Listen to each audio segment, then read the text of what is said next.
Hello, what's up everybody? Welcome to my brand new YouTube channel, Derek's Figure Reviews. Today, on my first ever YouTube video ever, we're going to be reviewing the Marvel Legends Spider-Man Retro Series Jack-O-Lantern. So let's get into this review. So, today with Jack-O-Lantern, honestly, I already opened the box and everything. I've had this figure for a couple days.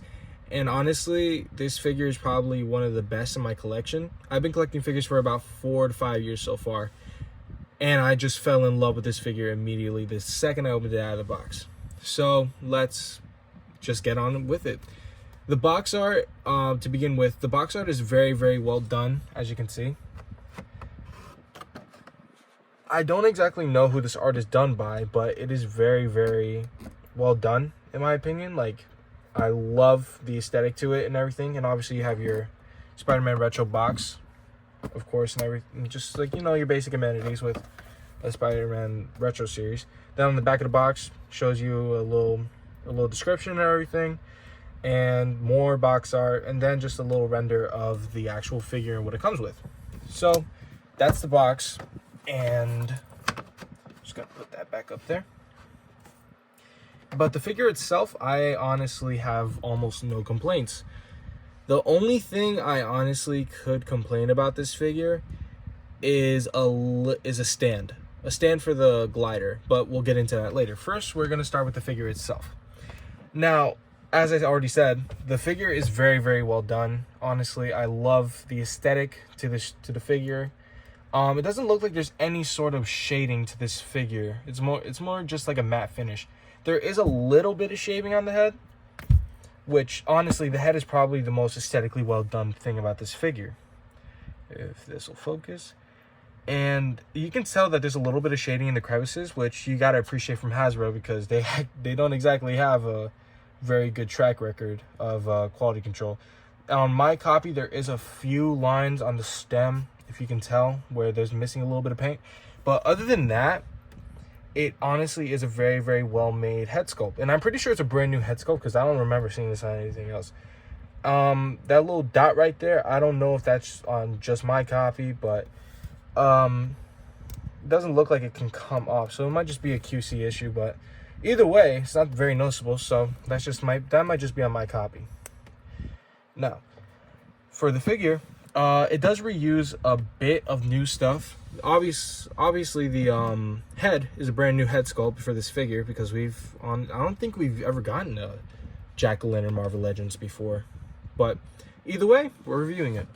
So I'm pretty sure this body armor, like these scales and everything, I think that's reused from a Green Goblin, honestly. That or someone from the not the Lizard Gang, I forgot what it's called. It's like those Snake Man Marvel Legends, I forgot what they're called. The rest of the body is a mix between the like Captain America bodies and the Vulcan body. So the shoulders, which you can like the shoulders and the bicep, arms and everything, those are from Vulcan. Same thing with the legs, because you can tell from the thigh cut, just the way that they're shaped, it's from the Vulcan body. Which honestly, it is probably one of my favorite body molds from Hasbro. It's probably one of my favorite body molds from Hasbro. Just because the joints are typically tighter on it, and overall just like it's easier to pose. You just get a lot of more bang for your buck with that mold. Well, I don't personally own Vulcan. I am looking for him, so expect a review on that soon, and a lot of more figures. So the boots are Bucky Cap, I'm pretty sure, or just some kind of like Captain America figure, and the little gloves and everything. It honestly does look like the Super Adaptoid arms. It really does. But I don't know if they just did a mini scale of the Super Adaptoid, or if they just went with just like a different character with that kind of arms. But either way, it's still pretty good. Now for accessories, as far as it goes, it's a pretty good selection for the character. So obviously the first thing you get, the glider, which is pretty much the most important part of the actual figure.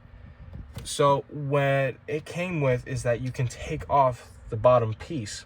So I'm guessing you can put a flight stand on this. While I don't personally own a Hasbro flight stand, I do own other flight stands but they just don't really work as well. So what would work for you? I would recommend if you have it, the movie version of the Green Goblin.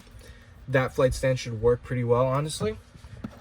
Other than that, the glider is pretty good. And there's not really any specific detail on it. While a black wash would have been nice, it is pretty good. It's basically just a piece of plastic, but it's a pretty damn good piece of plastic in my opinion.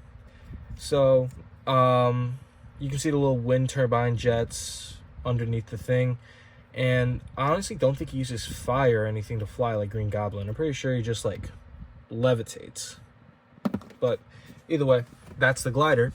And he does fit pretty well on it, at least for posing and everything.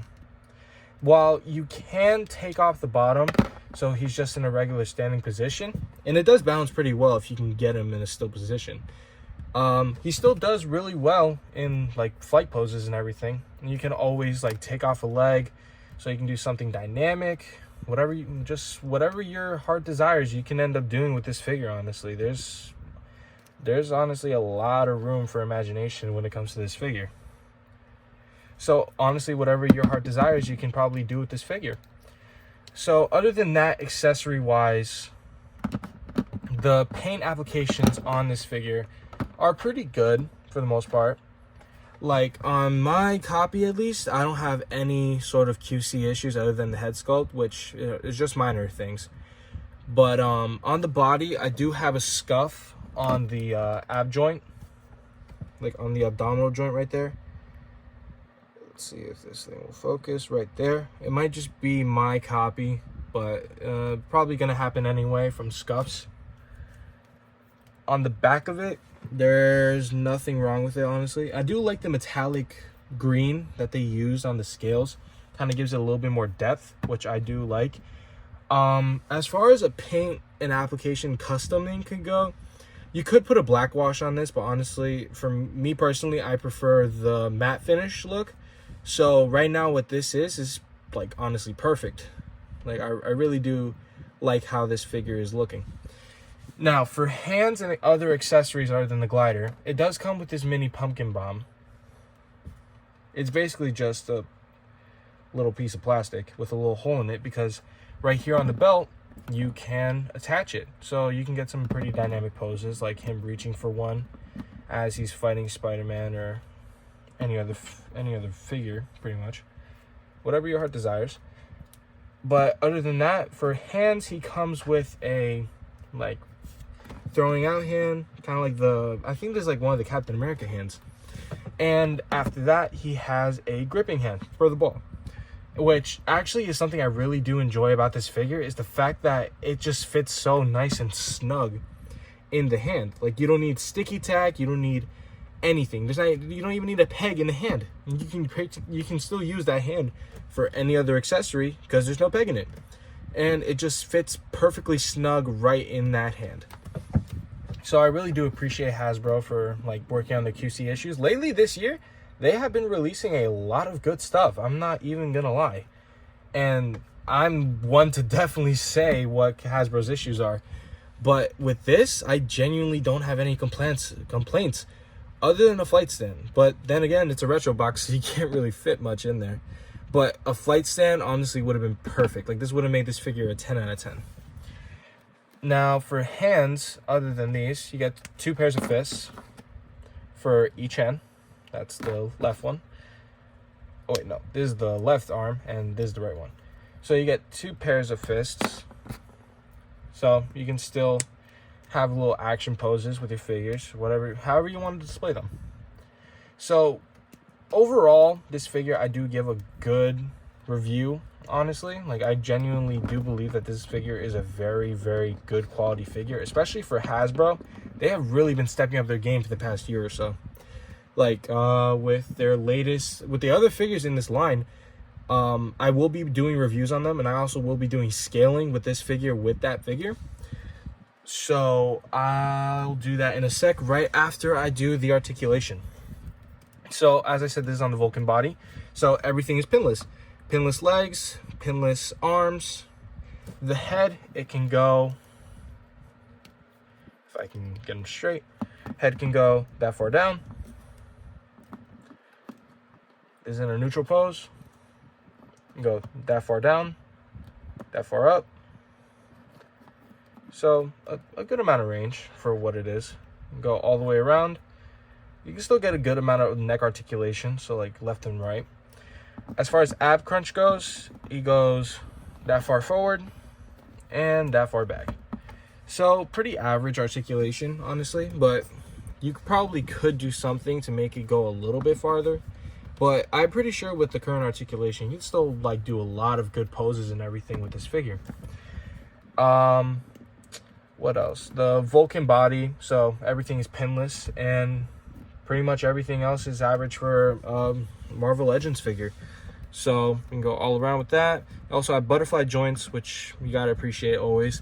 One thing I do wish that Hasbro would do is that they would allow you to move it farther. Since it is on the Vulcan body, the peg that connects to the shoulder into the actual torso, it is a little bit longer. So you could do the Black Panther, the Vulcan Black Panther custom, like the where you take off the arm and then you just clip it, clip the peg, and then you just put it right back in.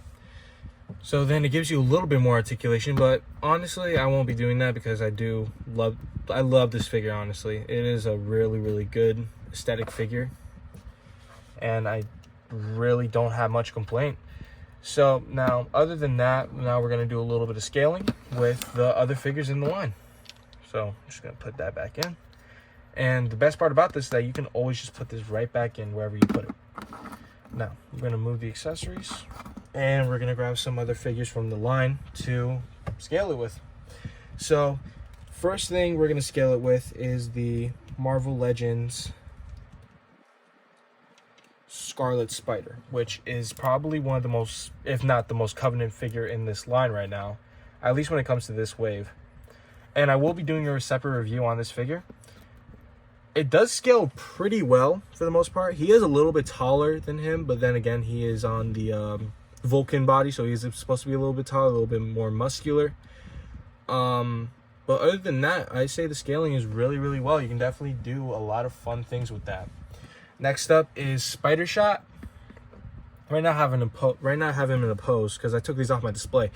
But overall, the scaling is really good. I mean, most Spider-Man figures are typically the same size anyway, so you shouldn't really see much. So we're going to take off the Scarlet Spider, and we have the Last Stand Spider-Man. And the scaling is pretty good on that one too, I'd say. Obviously, Jacqueline is going to be a little bit more taller, mostly because of his flame effect on his head. And now finally we're going to scale him with the Marvel Legends Tombstone, which I do also love that figure. I'm going to be doing reviews on all these figures. I just really need to grind it out. But he does scale very well. I really, really want to do a scaling with Hallows' Eve, because as far as I know, she's like an accomplice or something. Honestly, I haven't done all my research yet. But I want to do one, but I still have not gotten that figure. I will be doing a review on that one as soon as I get it, though. And so far, that's pretty much it for this review. So we're just going to take these figures off. Thank you guys so much for watching. I really hope you all enjoyed this video. Please leave a like, share, subscribe, and overall, just let me know what else you guys want to see. Any specific figures, any specific way. I'm going to be doing a lot of more reviews and definitely grinding it out. I'm going to be reviewing a few other outdated figures too, just to grind out what I got until I can get some new merchandise. And yeah, that's pretty much it. Thank you all so much for watching, and I'll catch y'all on the next one.